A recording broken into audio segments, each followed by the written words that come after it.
listen, baby.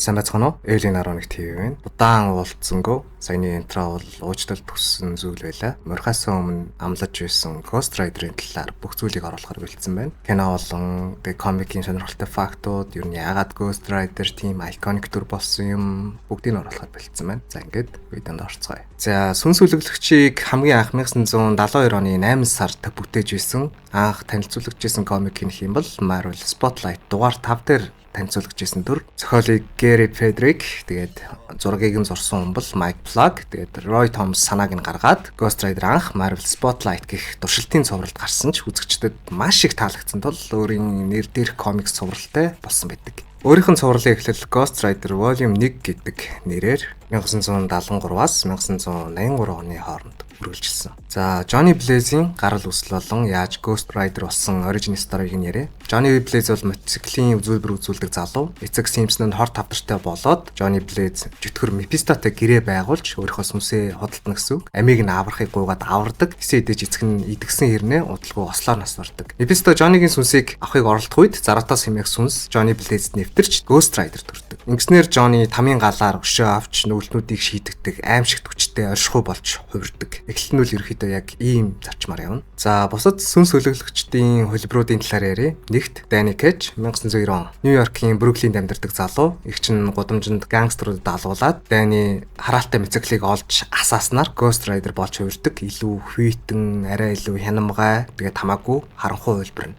Robbie Reyes 2014 автомашины уралдаанд оролцож яваад алагдаж тэгээд автомашиндаа сүнс нь хорогдсноор Ghost Rider болсон хөлбөр мотоцикл биш Hell Charger гэдэг тамийн машин хөлгөлдөг. Биеийнх нь тамийн гал болон Hell Charger автомашиных нь хүч байнга холбоотой байдаг тийм дүр.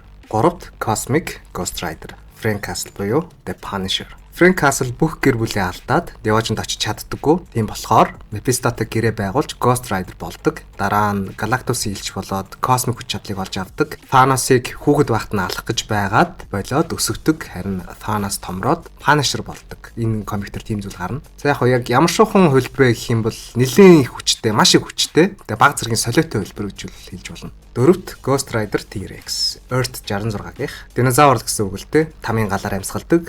Галт сүултээ үлэг гөрвөл. За ерөөхдөө тэгэхэд л болоо доо. Эцэст нь 5-т нь Carter Slade Phantom Rider гэж дууддаг 19-р зууны цагаан хувцастай морь төшөө авагч байсан. Тамийн галгүй идэж шудрагсны төлөө тэмцэгч. Ерөөхдөө бүгднгийн Ghost Rider гэж хэлж байгаа боловч бүгднгийнх нь зорилго, шаналл, тулаан, түүхүүд бүгд өөр байдаг. Тийм болохоор Ghost Rider-ийн хөлбөрүүд бүгд тус-тусдаа нэлээд онцгой гэж би ер нь бодож байна. За, сүнс хөлөглөгчийн зорилго болон этгээд байдлын талаар ерөнхийдөө миний бодлоор бол энгийн супербаатар гэж хэлж яагаач болохгүй. Тэгээд гим нүглийг шүүдэг, өшөө авалтын сүнс гэж бараг хэлж болох бах. Гим зэмгүй хохирсон хүмүүсийн өмнөөс нүгэлтнүүдийг нь шийтгдэг, тамийн хүчийг тэнцвэржүүлэх, харанхуй хэд их ноёлыг зогсоох тийм зорилготой. Тэгээд өөрийн хараалт төв тайлангаа зөв зөвтэй ашигладаг тийм дүр. За, хүч чадал болон чадваруудын талаар ярих цаг болсон байна. Эхлээд Hellfire буюу тамийн гал. Дан ганц бие организмыг нь шатаагаа зогсохгүй, сэтгэлийг нь шатаан, сүнсийг нь шатаан. Ер нь бол маш хүчтэй чадвар. За, хоёрт нь Penis's Tear буюу дүглийн хараа гэдээ орчуулж болох бах. Нүглийг нь маш гүн, сэтгэлийнх нь гүнд мэдрүүлээд тэгээд дотоод шаналлыг төрүүлдэг. Ерөнхийдөө сэтгэл зүйг нь сүрүүлдэг л тийм хүч гэсэн үг. За, Bert-ийн хувьд гэх юм бол Hulk Thor-тай тулдаж чадна. Яг тэдний хэмжээнд хүрэхгүй байлаа гэж гисэн тэдэртэй бол хангалттай тулдах хэмжээний бяртай тэнгэр баганцсан том чөтгөрийг аваад газар руу smackdown хийхээр л гэсэн үг. Дэсвэр төвчөрийн хувьд гэх юм бол хараал өөрийнх нь биеийг хамгаалдаг болохоор эвдэршгүй гэж юм уу хэлж болно. Ямар нэгэн физикал дайралтанд бас эвдэршгүй байдаг. Thor болон Hulk-аас зөндөө цохилт авсан ч ямар ч шарах, ямар ч гэмтэлгүй юм л байдаг. Тэгэхээр маш хүчрхэг гэсэн үг. Өөрийнх нь хөлөг галт мотоциклийн хувьд гэх юм бол агаар, ус, хан, гал гэл юуны дээр явдаг. Бас давхар сүнстэй гэж ер нь л ярьдаг. Тэгээ тамийн гинжийн хувьд гэх юм бол чөтгөр сүнсүүдийг татах, тэгээ гэмт итгэдүүдийг аюулгүй болох ороох ч гэдэм юм уу. Хүсэх юм бол гинжээрээ ороос энийг ч байсан сүнс болгож чадна. Бас л хүчрхэг. Эцэст нь хурдны хувьд гэх юм бол нэг сонирхолтой баримт байгаа нь Marvel Universe-ийн хамгийн хурдан дүрүүдийн нэг болох Silver Surfer-ыг үүсэж барьж авсан тохиолдол байдаг. Тэгэхээр маш хурдтай гэсэн. За, Ghost Rider-ийн хийж байсан хамгийн шилдэг үйлдэлүүд гэх юм бол Thanos-ыг, Doctor Strange-ийг, Galactus-ийн элчийг нүглийн хараагаараа сөхрүүлж чадсан байдаг. Мөн Silver Surfer-ыг гүйцэж барьж авсан гэдэг нь энд бас орохоор World War Hulk-ийн цохилтыг бүтнээр нь дааж гарсан байдаг. Iron-ыг бүхлээр нь ганц хараагаараа сөхрүүлсэн удаач бий. Хамгийн сонирхолтой нь Mephisto-г өөрийнх нь хаант ус буюу тамд нь ялсан байдаг. За яагаад Ghost Rider тийм онцгой юм бэ? Яагаад Ghost Rider Marvel-ийн хамгийн дог супербаатаруудын нэг юм бэ гэдгийг ярилцъя. Мэдээж эхлээд гаднах төрх. Галж чадсан гавлын толгой, улаан гинж, галаар төнсөн мотоцикл, тэгэл савхан хүрм нэг л харсан бол эргээд мартахтаа бол ер нь бол хэцүүдөр. Ерөнхийдөө нэг тийм дог харагддаг. Зэрлэгдүү гэх юм уу? Хоёрт жанрын хослол гэж хэлэх бах. Супербаатар дээр нэмдэг нь аим шиг, мөн яс суртахуун, мөн сүнслэг гүн гүнзгий сэдвийг хүндсэн супербаатар. Гуравт яс суртахууны тулаан хийдэг. Хөвчлэн гин буруугийн ялгаа, уучлал, шүүлтийн тухай, гүн сэдвүүдийг ер нь хүнддэг тийм дүр. За, Nicolas Cage болон киноныхын талаар одоо ярих цаг болсон байна. 2007 онд Ghost Rider гэдэг нэрээр хамгийн анхны анги нь хийгдэж байсан. Nicolas Cage Johnny Blaze-ийн дүрийг бүтээсэн байдаг. Киноны storytelling гэх юм бол Johnny Blaze яг л комиктэр гардаг шигэ мэзэглийн үзүүлбэр үзүүлдэг залуу байсан. Тэгээд яг л комиктайгаа адилхан Mephisto-г гэрээ хийж сүнс хүлэглэгч болдог. Харин түүний гол өрсөлдөгчтэй айсан нь Blackheart буюу Mephisto-гийн хүү байдаг.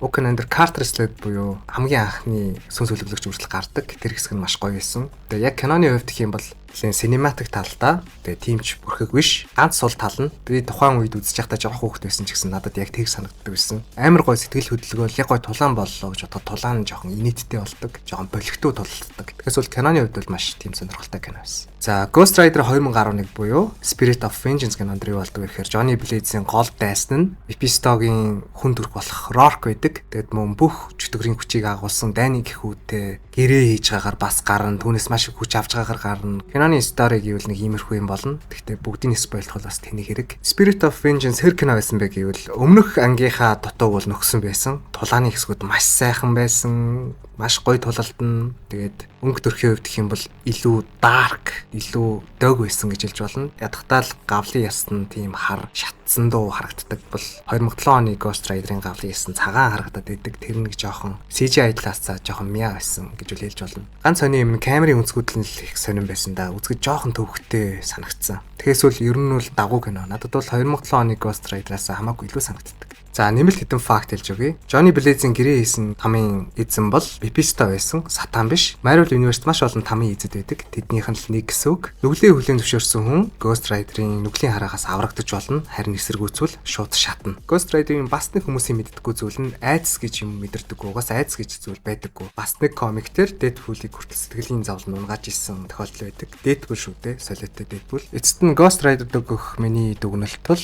зүгээр л нэг шатсан гавлын ясан суперхеро биш. Маш их ёс суртахуун болон сүнслэг ертөнц муу сайнны тэнцвэрийг хадгалдаг хамгаалагч маягийн супербаатар гэж би боддог. Яахын аргагүй Marvel ертөнцийн хамгийн гүн утга агуулгатай, хамгийн өвөрмөц, хамгийн алдартай баатар бол яахын аргагүй Ghost Rider үлээ. Өнөөдрийн миний бэлдсэн видео энэ үрээ дуусч байна.